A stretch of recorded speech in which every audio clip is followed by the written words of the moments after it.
Suara gamelan terdengar dari rumah Empu Geger. Hari bahagia yang dinanti-nantikan telah tiba. Beberapa warga desa berjalan beriringan menuju tempat hajatan.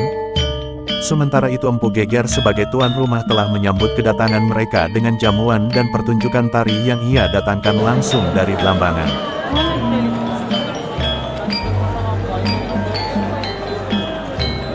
Pesta itu tergolong mewah jika dibandingkan dengan pernikahan yang pernah digelar oleh warga desa lainnya.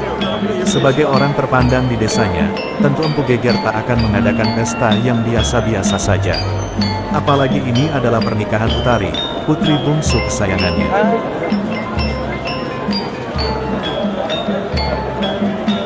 Damar dan Utari tampak sibuk menyalami tamu yang datang.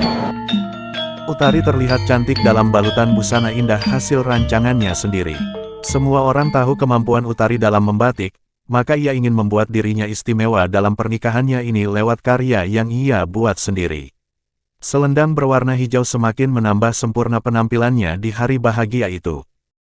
Akhirnya ia dapat merasakan bagaimana rasanya menjadi putri kerajaan walau hanya semalam saja. Parwan menatap Damar dari kejauhan. Ia tahu betul di balik senyum Damar tersimpan beban berat yang harus ia pikul. Parwan mengingat kembali beberapa hari sebelum pernikahan, Damar seperti orang linglung yang kehilangan arah. Ia lebih banyak diam termenung seolah segan melanjutkan hidup. Mulut Damar bisa berkata baik-baik saja, tapi Parwan tahu sahabatnya itu sedang tidak baik-baik saja. Memang, membahagiakan Utari bukanlah perkara yang mudah selama tak ada rasa cinta di hatinya. Di tengah riuhnya acara, datanglah rombongan berkuda dengan beberapa kereta berbendera kerajaan. Damar terhenyak, apapun yang berhubungan dengan kerajaan membuat jantungnya berdebar. Apalagi beberapa hari sebelumnya seorang utusan kerajaan datang menyampaikan kabar bahwa putri akan menghadiri pernikahan itu. Damar sangat gugup, ia terus memperhatikan satu persatu orang dalam rombongan itu, namun putri tak kunjung terlihat. Damar tak tahu harus sedih atau bahagia setelah tahu putri tak ada di antara rombongan. Empu Geger menyambut para utusan itu dengan bahagia. Ia merasa sangat terhormat karena telah mendapatkan perhatian yang begitu besar dari istana. Tak sembarang orang dapat merasakan perhatian macam itu. Kami mewakili kerajaan mengucapkan selamat untuk pernikahan putri Anda Empu, kata seorang utusan. Terima kasih, sungguh ini suatu kehormatan bagi kami, jawab Empu Geger bahagia.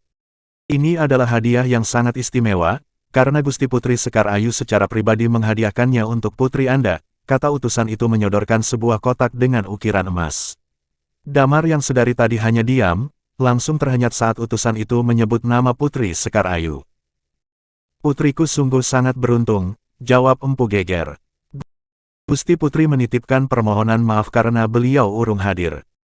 Sungguh sangat mulia hati beliau karena begitu memperhatikan rakyat jelata seperti kami.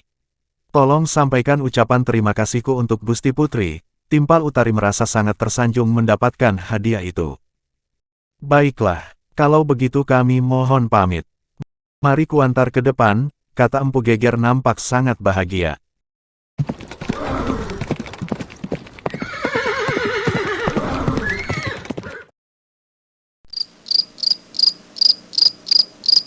Malam telah larut, seluruh rangkaian acara pernikahan telah selesai dilaksanakan. Suara merdu gamelan masih terdengar samar di luar rumah, menemani beberapa warga yang masih menikmati pesta hingga pagi. Damar dan Utari duduk di ranjang pengantin yang telah dihias dengan bunga-bunga dan wewangian seperti kamar pengantin pada umumnya. Keduanya hanya diam, mereka masih sama-sama canggung dan tak tahu harus bagaimana mengawali malam pertama mereka sebagai sepasang suami istri. Walaupun sudah sah menjadi istrinya, Damar masih ragu untuk menyentuh Utari. Sedangkan Utari masih terus menunggu, dalam hatinya bertanya-tanya. Mengapa Damar hanya diam? Mengapa Damar tak juga menyentuhnya? Kakang, apa kau lelah? Tanya Utari berusaha untuk mencairkan suasana. Iya, sedikit, jawab Damar canggung. Kalau begitu tidurlah. Utari berusaha terlihat baik-baik saja di depan suaminya. Damar melihat kekecewaan di raut wajah Utari.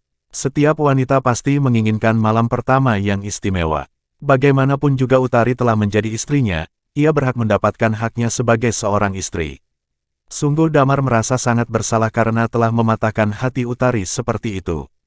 Inilah yang sebenarnya ia maksud, ia bisa menikahi Utari namun tak bisa membahagiakannya. Utari. Damar menghampiri Utari yang tidur membelakanginya. Iya kakang, jawab Utari yang memang belum memejamkan matanya sedari tadi. Damar mendekatkan tubuhnya pada Utari, sekuat tenaga ia berusaha melawan perasaannya, memaksa raganya untuk menjalankan kewajibannya sebagai seorang suami. Walau berat, Utari harus tetap mendapatkan haknya malam itu, begitu pikir Damar. Namun kenyataannya Damar benar-benar tak bisa. Ada apa kakang? Tanya Utari saat Damar tiba-tiba bangkit duduk di tepian kasur. Utari, jujur saat ini aku masih terlalu canggung. Aku mengenalmu sedari kecil, kau sudah seperti adikku sendiri. Dan pernikahan ini? Damar menghela nafas sejenak sebelum melanjutkan kata-katanya. Ia benar-benar takut menyinggung perasaan Utari. Maukah kau memberiku sedikit waktu lagi? Tutup Damar. Aku mengerti kakang, aku pun demikian, jawab Utari berusaha menutupi rasa kecewanya. Akhirnya ia tertidur setelah beberapa kali menyeka air matanya diam-diam. Malam semakin larut, Damar tak kunjung bisa memejamkan matanya. Matanya menyapu ke seluruh bagian kamar, tiba-tiba pandangannya berhenti pada satu benda yang sebenarnya sedari tadi telah menyita perhatiannya, yaitu kotak hadiah yang diberikan oleh Putri Sekar Ayu. Ia penasaran kira-kira apa yang dihadiahkan oleh Putri untuk pernikahannya. Diam-diam ia membuka kotak itu saat Utari telah tertidur lelap. Setelah ia buka ternyata isinya adalah selembar kain sutra yang indah. Dari kain itu Damar dapat mencium aroma wewangian khas Putri Sekar Ayu. Ia mengingat betul wangi itu karena belum pernah ada wewangian yang dapat merasuk ke dalam lubuk hatinya yang paling dalam. Tiba-tiba Damar berangan, andai wanita yang dinikahinya hari ini adalah Putri Sekar Ayu.